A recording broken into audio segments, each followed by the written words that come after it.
Umapila ang COMELEC na sana ay huwag isabay ang BARM elections sa 2028 national and local elections dahil sa halalang ito lang nakatuon ang focus at paghahanda ng poll body.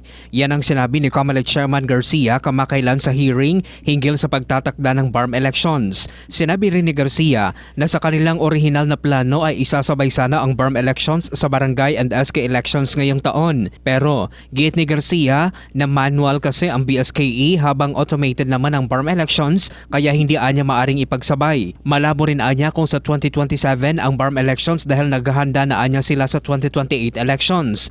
Mas lalo rin anyang hindi nakakayanin kung sa 2028 ang BARM elections at isasabay pa sa national and local elections. We were prepared to conduct the elections sa Bangsamoro manually. However, it's really very dangerous. But if it will be scheduled on the latter part of this year, we can conduct the election using automated system. Ang amin lang pong pakiusap, wag lang nang po natin gawin ang eleksyon sa 2027, wag po natin gawin ang eleksyon sa 2028. Mark Anthony Taico, NDBC Bida Balita.